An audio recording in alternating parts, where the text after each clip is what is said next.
Hey everyone, welcome back to another video. So the deadline for game week 1 is at 6:30 tomorrow, so I thought it's about time I show you what my side's looking like and how it's shaping up. This side isn't 100% locked in because there's press conference tomorrow, and if somebody is injured or is not going to play, then obviously I'll take him out my side and probably buy somebody else. So yeah, it's 99% sure that this will be my side. My aim is to get 200 subscribers before the deadline, so if you are watching this, hit subscribe, and my aim is to get 30 likes on this video, so if you are watching it and you enjoy it, hit the like button. Yeah, anyway, I'm waffling on, let's just jump into it. Right, so here we go. Let's have a look at my side of swing goal. I've got Sanchez and Dubravka. Dubravka's gone to Burnley, and I think for 4.0, he's a really good goalkeeper to have. He'll probably be on my bench most game weeks, but game week 2 against Sunderland, maybe he comes into my side, but we'll see about that. And then my starting goalkeeper is a 5.0 goalkeeper in Sanchez. I did think about having Sales in my side instead of Sanchez because Carwell got injured and I was a little bit uncertain with Chelsea's defence, but I'm now going back to Sanchez because I think it's more of a set and forget. Nottingham Forest have got some hard games against Arsenal and stuff in game week 4. So Chelsea have actually only lost 4 games since March. They've played 24 games. They've got 12 clean sheets, so that's half the clean sheets in all the 24 games. 2 of them were pre-season games, but we've got a clean sheet in the pre-season game. They did well in the Club World Cup. I did think about sales, but yeah, the money in the defenders in Nottingham Forest is probably better than the Chelsea ones. The only one that I really look at for Chelsea is Cucurella, but he's 6 million, but you could actually get a 5.5 defender from Nottingham Forest or a 5.0 from Nottingham Forest, so I thought it'd be better to get Sanchez and then get Nottingham Forest defenders, so that's how we've got in the goalkeepers. Then into defence, I've got Milenkovic, Porro, Anderson, Richards and Steve. I've actually had Porro in my side for a good week or so. The Super Cup game has probably made people actually want to buy him. I was expecting them to have a back 5 and him actually get some chances of getting goals and assists, and I think he'll get even more chance of getting some bonus points. I think they'll be a lot better defensively, so Porro is one that I'm actually going to buy. And I also think with Porro, you can switch sideways to Munoz in a couple of weeks and use that money there. So yeah, Porro's locked into my side, especially with Solanke injured. I think the Porro's even more chance of getting bonus points, as I said. And then next we've got Milenkovic at Nottingham Forest. So I did have Williams in my side at 5.0 and saving 0.5 million. But then I was a little bit worried. They've been linked to 2 defenders, left-back defenders. So I was a little bit uncertain about the minutes that he'd get. Williams, I'm sure he'll start for the first 3 or 4 games, but then long term I'm not too sure. I probably will keep playing, but I didn't want to take that risk, so I've got Milenkovic. I think for the goal attacking threat from corners and free kicks, he's really good in the air, so I thought I'll get Milenkovic. There is Mirillo, that's the same price, and he's probably going to get better DEFCON points, but I feel like that the upside is better with Milenkovic, and I like the upside way of buying players, so I'm going to go with Milenkovic and hope that he'll get a goal or an assist in a couple of games and make up for the DEFCON points that he doesn't pick up. And then we've got Anderson, who rotates really well with Richards at Crystal Palace. I did have Mark Guehi, but yeah, he's getting linked to Liverpool. I was thinking about just having Mark Guehi, and if he does go to Liverpool, I've got him for game week 4, but then I was a little bit worried. Will he start? Will Konate start instead of him at a few games? So I wasn't too sure on Mark Guehi, and I didn't want to take that risk. So I instead got Richards, because I think if Guehi goes, he's more chance of playing Richards, and he's really good with DEFCON points as well as Anderson, and they rotate really well. So yeah, Anderson and Richards are in the side, and then we've got a Steve 4.0. I think a lot of people are buying him for Burnley. I'm not expecting him to keep many clean sheets, and I don't think he'll play much, but he's there on my bench. My plan with the bench boost is I haven't actually got one. I'm just going to wait and see. Probably about 8 or 11. I think at Burnley have got a really good game, and we'll see what fixtures are around that. I'm just going to save it and see which game I feel like I'm benching players that I don't really want to bench, and then I'll probably activate and maybe use a transfer to make my bench a bit stronger. But until then, I'm just going to leave it as it is, and I can potentially bring Steve into my side for game week 2 when they've got Sunderland, and then Porro's got Man City, so that could be an option for using him for that game week. But other than that, I don't really think I'll use him until 8 or 11 when I bench boost. But for the third choice player on my bench, I'm not really that bothered, so Steve is the player that I'm going to pick. There is a good few players from Sunderland and Leeds that you could probably look at, but yeah, I've gone with a Steve just for that game week 2 game where I could potentially bring him in for Porro, as I said. Then into midfield, I've still got Salah and Palmer, like I've always done, and I don't really think I need to talk about them. A few people are not buying Salah, but I feel like he's just one of them essentials. He got 300 points last season. He's one of them players that you just captain and just don't have to worry about it, but because the last thing I want to do is sit behind my sofa on the first game week and worry that Salah's going to score or assist. I know the second game and third game are not that great when it's against Newcastle and Arsenal, but Salah's been that player that gets goals and assists no matter who he plays, and I think he's one of them set and forget type of players, so I'm buying Salah and I don't plan to take him out my side. And then we've got Palmer, who's a set and forget really for Chelsea. He's going to be the key man, but there's going to be a bit of rotation in the attacking lineup for Chelsea. I think Palmer's the nailed-on player, but he could come off around 60th, 70th minute for Stavo, who's looked really lively in his 2 pre-season games, and he's a Brazilian wonder kid that could do really well. So Palmer's minutes could get cut a little bit, but I do expect him to play most of the time. But with us playing Champions League this season, maybe we do have a little bit more rotation, because last season in the Conference League he didn't actually get picked in the squad, so he could have a bit of a rest. So he's playing in the Premier League and then having a week rest until the next Premier League game, but he won't be getting rested in the Champions League, really. So yeah, he's in my side. Then we've got Bruno Fernandes at 9 million. The first fixture against Arsenal isn't the greatest, but I think he's the player that's got set pieces, penalties, and he's a player that always gets over 100 points. But he's also somebody that's probably going to get DEFCON points as well, so he's somebody that I really want. And now, especially with United buying Kuhn and Buemo and Sesko, there's more chance of players actually scoring the chances, so he could get into some really good assisting bonus points. So yeah, I'm going to buy Bruno Fernandes. And then next we've got Rodgers. This is the one that I'm not 100% sure on just because of his injury doubt, but at 7 million I think he's a steal, and the fact that not many are buying him, it feels like it's a good one to buy. And Rodgers is probably going to be the second key player for Aston Villa, obviously after Watkins, but I think Rodgers is the person that's going to be playing every week, and at 7 million I think he's really cheap price for the quality that he's got, as he did last season. And then lastly we've got Dewsbury Hall, who's moved from Chelsea to Everton, and I think he'll be a really key player for them. I don't know if he's going to be a nailed on player, but for 5 million I think he's a really good one. He had loads of goals and assists for Leicester when he got promoted from the Championship 2 seasons ago. Then he moved to Chelsea. He didn't play as much in the Premier League. I think he only started 2 games, but in the Conference League he showed that he's really good with his finishing and stuff like that. So I think Dewsbury Hall at 5 million could really chip in with a few goals, and he's a player at 5 million you can bench and not be that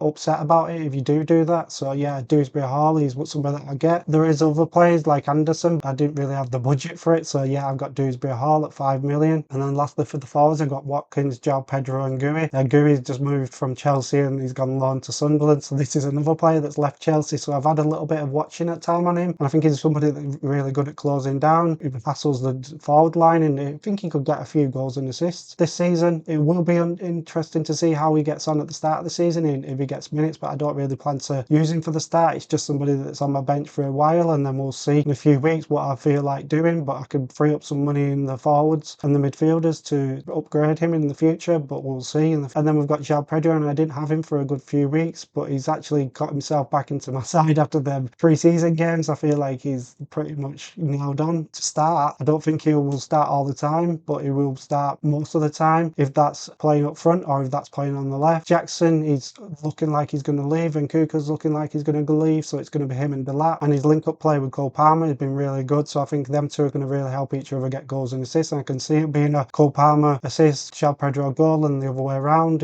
throughout the season. I think these two are going to link up really well together. He's only played for us a handful of times, and he's already scored 5 goals, and he's had a few different types of goals. He's had an outside of the box finish, he's had one where he's chipped the goalkeeper, he's had a one-on-one and he's finished it, he's had a reaction goal. These are the types of finishes what you want to see. You want to see different types of goals, and João Pedro has already showed it in the last few games. And if Cole Palmer does come off for a Stavo in the first few game weeks, Pedro probably the second choice penalty taker, so there's another opportunity for last few minutes. If he stays on and Delap comes on up front and he goes onto the left hand side, he could be the second person to take the penalty. So João Pedro isn't somebody that I'm like 100% sure he's going to play 90 minutes, and I know he's probably going to frustrate us over the next few 5, 6, 7 game weeks where he does come off a bit early, but I think for the upside of his first few game weeks he's good there. I did have Solanke, and I did really want Solanke for the first few game weeks, but his fitness isn't that great. He didn't play in the he didn't start in the Super Cup, so he only came on for the last 20 odd minutes, so I was going to have Solanke for the first few game weeks, but João Pedro is good enough. And if João Pedro keeps coming off 60th minute in the first 3 games, I can switch over to Solanke just after them, but I thought I'd go for Pedro for now. Watkins is the one that's always been locked into my side as well. He's scored 5 goals I think in pre-season, and he's looked really lively. Feels like the key player for Aston Villa and the fixtures that they've got. So yeah, Watkins is in my side, and that's my side. So I've got a team value of 100 million. I've got nothing in the bank. My league code's there, so if you do want to join, there's the code. But if you do go into the description of my video, there's a link where it's auto join, so if you click the link you auto join my league. So yeah, try and beat me in the minute league.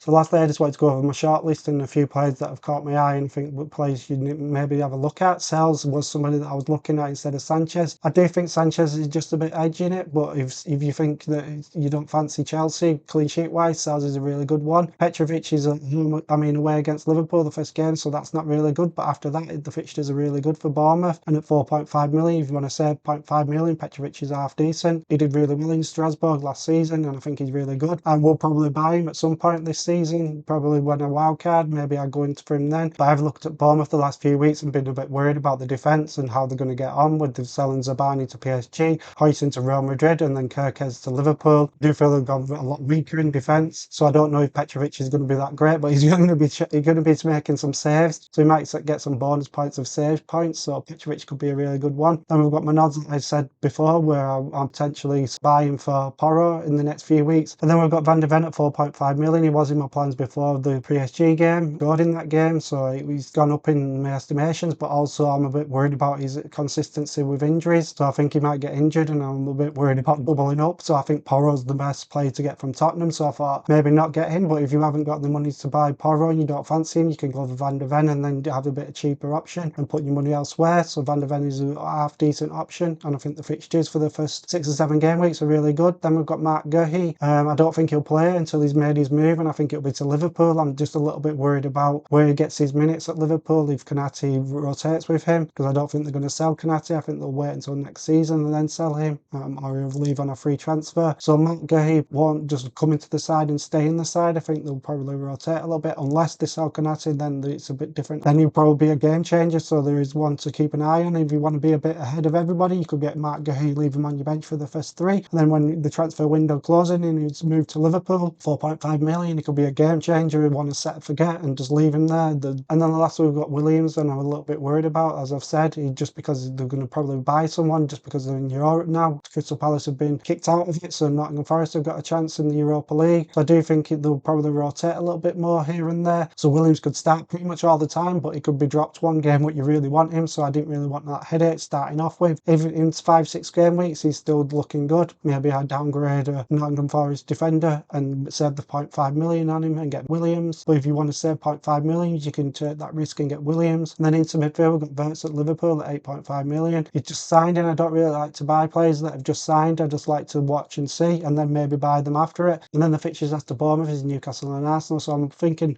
maybe I just wait, watch, see what he does. If he does really well, I can buy him in game week 4 when the fixtures will get a bit better. I'd rather wait until game week 4, and maybe if he goes up 0.1 or 0.2, I can downgrade Bruno Fernandes for him, and he'd still save a little bit of money, and that could be the route into Verts. So that's why I've got Bruno Fernandes as well, so I can move into him. Yes, Bruno Fernandes has got Arsenal the first game week, so it is a little bit flawed, but also in game week 3 when Liverpool have got Arsenal, as I said, Bruno Fernandes get at home against Burnley, so I feel like that's a good captaincy choice. And then maybe game week 4, then you make the switch. There's Marmoush as well at 8.5 million. I'm not too sure about City players, and they're getting linked to players. Savinio's getting linked to Tottenham. Maybe they get somebody like Rodrigo. I'm not sure about Pep Roulette and who's going to play up front. Marmoush, he probably will play most of the time, but I'm not sure if he sits on the bench one game. But 8.5 million could be really good, but I'm going to wait and see how he gets on for the first few game weeks. But if you think that City are going to do really well at the start of the season, Marmoush is a really good player. Then lastly, we've got Anderson and Reinders. Reinders has just signed for Man City. I think he's good for getting goals and assists, so if you want somebody like that, but there's also the chance of him being rotated, so there's a little bit worried again with him. But at 5.5 million, you could get some goals and assists and be a really good play for that price. And then we've got Anderson, who's going to probably get a lot of DEFCON points and get a few bonus points from that. So if you do want somebody to sit on your bench and come in here and there, but also get a good few points, Anderson could be really good at that price. If people get 4 or 5 points 3 of the 4 game weeks every time, so that could be really good to keep ticking along, but I'm not going to buy him. And then for the forwards, we've got Bowen. He's been moved from a midfielder to a forward, but he'd finished off the season with Potter really, really well. He's one of them players that actually always does really well in fantasy football. He always consistently gets goals and assists. He'll be the key player for West Ham like last season and the season before. A bit like Brentford, he'll be the key player, and he'll be one that's probably most likely to get goals and assists most of the time that they score. So 8 million is a bit higher than the players like Solanke or João Pedro, and that's the only reason I've gone off him a little bit. But the upside with him is if you can buy him for the first few weeks and he doesn't do that well, the player that is doing well is Solanke, João Pedro. You can always buy them and downgrade, and you've always got the money in the bank instead of being worried that you have to make 2 or 3 transfers to be able to afford him. And then we've got Solanke. If his fitness wasn't that a doubt, he would be in my side 100%, but he is a little bit of doubt. If he's not playing the Super Cup and only playing 22 minutes and they've got Burnley at home the first game, I feel like he's going to come on the Richarlison. Maybe they start with Richarlison the first game, and that's the game that you really want him. You don't really want him for the game week 2 when they've got Man City. Away against Man City, you don't really want him then. So I feel like it's a bit of a wait and maybe get him in 3 or 4 when one of these players like João Pedro doesn't do that well, or he keeps getting getting brought off, then you go for a Solanke then. And then next we've got Haaland, and if you don't want to get Salah and you think he's not really got the good fixtures, or you don't really feel him, or you just don't, or you feel like Liverpool are going to spread the goals around and he's not going to get as many goals and assists, and Haaland is an obviously safe bet. City are going to obviously score goals and Haaland's probably going to be one of them key players, so you could actually switch to Haaland and do a bit different and maybe captain him in the first few weeks and he'll probably do just as well. And then we've got Evan Nielsen. The first game against Liverpool isn't the greatest. After that they've got some good fixtures. I'm just a little bit worried about his injuries, and I'm not too sure about Bournemouth this season. They did really well last season, but there's still a doubt that they keep the wingers. You know, if they sell one of the wingers, what's the side going to look like, and are they going to give enough chances to Evan Nielsen? But he was somebody that gets a lot of chances. The worry is he keeps missing them. And then lastly we've got Larson, who I think is the key player for Wolves, especially now Kuna's gone. And at 6.5 he's a really good option, but the same as Evan Nielsen, he's got Man City the first game, so you need to probably bench him the first game, or just be accepting that he's probably going to get 2 points maybe. Still getting good against City, let's not write that off, and Evan Nielsen can still score against Liverpool. Yeah, I'll be looking ahead of game week 2 onwards for Larson. So we're going for the shortlist and my team. I'm not too sure if there's going to be a change. I'm going to wait and see what happens at the press conferences tomorrow. The deadline's tomorrow. I'm recording this on Thursday, but if you're watching this on Friday, the deadline's today. So don't forget to lock in your side and lock it in early, because it's the first game week. I think a lot of managers are going to be switching the team around, and a lot of new players are going to be playing, so there'll be a lot of activity onto the game. So I think you should try and lock into your side about an hour before deadline. Yes, have a little like 50-50 that you're not too sure about, but if that doesn't happen, at least you've got a good side. If the 50-50 is the only problem, it doesn't really matter that much. But if you've got like 6 or 7 players that are not right, then don't do that. Get your side locked in early and then leave a 50-50 one to the end, but put the one you obviously want the more. And if you can't change your side, you're not going to be too upset that it puts you off playing the game forever. My target is to get 200 subscribers before the deadline tomorrow. So if you're watching this, hit the subscribe button. I'm going to do more content over the season. I want to not record too many videos of the draft because I felt like it'd just be a draft and then another draft and another draft, and I keep changing it. So I've kept it late on so you can see a side that's actually, and this is where I've got up to. So lastly, before I do wrap up this video, Salah's going to be my captain and Palmer's going to be my vice captain. But that's my side, just to let you know. Personally, I think the only change that I could potentially do is Rodgers, and if I sell him, who do I buy? And then if I buy somebody else in him, how much money have I got? Do I upgrade Gui up front, or do I upgrade a defender, or Dewsbury or Hall? I'm not too sure. We will see. But that's the only one that I'm worried about. I want to see what happens in the press conference, as I said. If you like this video, hit the like button. My aim is to get 50 likes on this video. I know it's a short turnaround, so yeah, I hope you enjoyed it. See you on the next one, and goodbye.